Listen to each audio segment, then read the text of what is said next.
पहलगाम आतंकी हमला जिसमें 26 निर्दोष लोगों की जान चली गई। महिलाओं और पुरुषों को अलग अलग कतारों में खड़ा किया गया। पुरुषों से कलमा पढ़ने के लिए कहा गया। जिसने कलमा नहीं पढ़ा उसको गोलियों से भून दिया। लेकिन इसी बीच में एक प्रोफेसर जिनका नाम देबाशीष भट्टाचार्य बताया जा रहा है, उनकी जान बच गई। क्यों? क्योंकि उन्होंने कलमा पढ़ा। उनके अनुसार मेरे आसपास हर कोई कलमा का जाप कर रहा था, मैं भी कलमा का जाप करने लगा। एक आदमी मेरे पास आया, उसने मेरे सर पर बंदूक तानी और जैसे ही उसने सुना कि मैं ला इल्लाही यानी कि कलमा पढ़ रहा हूं, वो वहां से चला गया। ऐसे में लोगों के मन में एक सवाल जरूर है कि क्या ये कलमा होता है, उसका मतलब क्या होता है और क्या किसी से कलमा जबरन पढ़वाया जा सकता है। इन तमाम सवालों के जवाब आपको इस वीडियो के अंत तक जरूर मिल जाएंगे, तो इस वीडियो को अंत तक जरूर देखिएगा।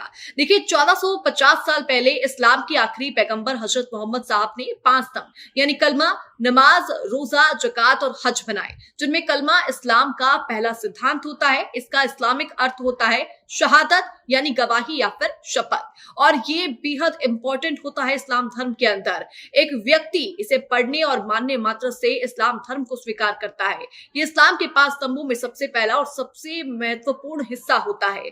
इस्लाम धर्म मानने के लिए कलमा तैयब पढ़ना इंपॉर्टेंट माना जाता है।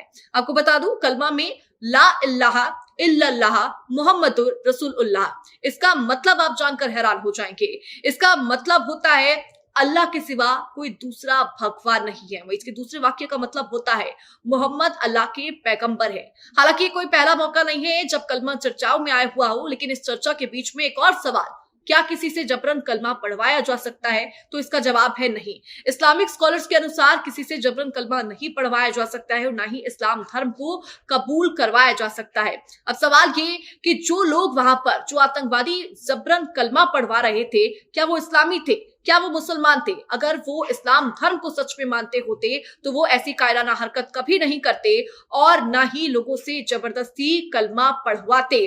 और अब लोगों की डिमांड ये है कि न केवल जो 5 बड़े डिसीजंस लिए गए हैं, और इससे भी बड़ा और कड़ा एक्शन जरूरी है, क्योंकि इन आतंकवादियों के सामने एक उदाहरण पेश करना जरूरी है, एक एग्जाम्पल पेश करना जरूरी है कि अगर आप भारत के ऊपर आंख उठाकर देखोगे तो आपको इसका करारा जवाब जरूर मिलेगा।